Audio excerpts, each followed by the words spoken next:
तो आप सबके सामने एक औशानी मैया की गीत लेके आए हैं। आप लोग को कैसे लगेगा कमेंट बॉक्स में अपना दुलार प्यार जरूर दीजिएगा।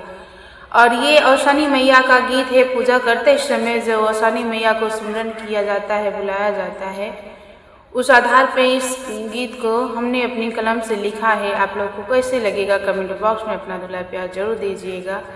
और अच्छा लगे तो लाइक शेयर सब्सक्राइब भी करना दोस्तों। औशानी मैया तोहर पूजा करऊ बई, औशानी मैया तोहर पूजा करऊ बई, औशानी मैया तोहर पूजा करऊ बई। गैया के गोबरा से अंगना लिपऊ बई, गैया के गोबरा से अंगना लिपऊ बई।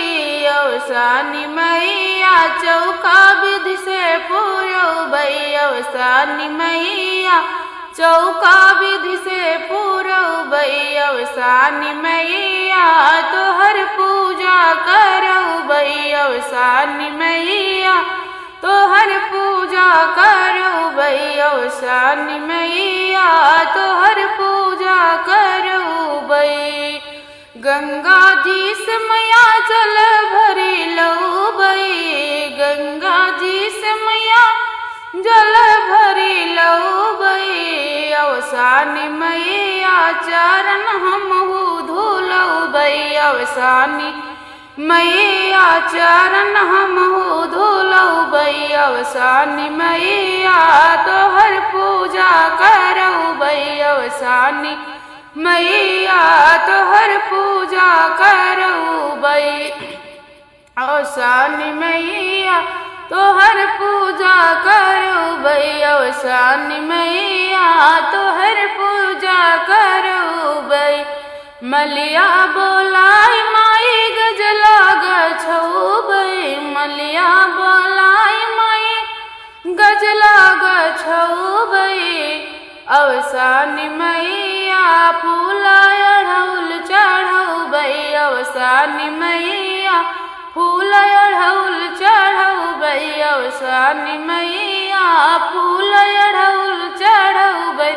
औशानी मैया तोहर पूजा करऊ बई, औशानी मैया तोहर पूजा करऊ बई। न कोहरा बीरनवा से कलसा मांगऊ बई, कोहरा बीरनवा से कलसा मांगऊ बई। औशानी मैया कलसान नदी भरे हैं, औशानी मैया कलसान नदी भरे हैं। औशानी मैया तोहर पूजा करऊ बई, औशानी मैया तोहर पूजा करऊ बई, औशानी मैया तोहर पूजा करऊ बई। सोलह सिंगार माई तो करोड़, सोलह सिंगार माई तो का चढ़ऊ बई, सोलह सिंगार मैया तो का चढ़ऊ बई। औशानी मैया चुनरी लाल ओढ़ऊ बई, औशानी मैया चुनरी लाल ओढ़ऊ बई। औशानी मैया तोहर पूजा करऊ बई, औशानी मैया तोहर पूजा करऊ बई, औशानी मैया तोहर पूजा करऊ बई।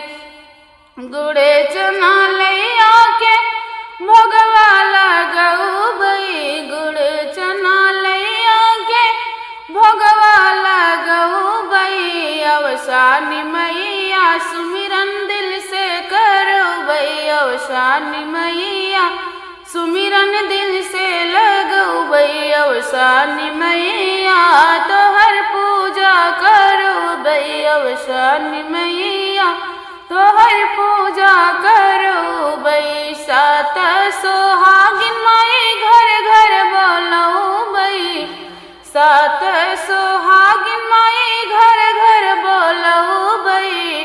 औशानी मैया तोहर पचरा सुनऊ बई, औशानी मैया तोहर पचरा सुनो भैया अवसानी मैया, अवसानी मैया तोहर पूजा करो भैया अवसानी मैया, तोहर पूजा करो भैया अवसानी मैया।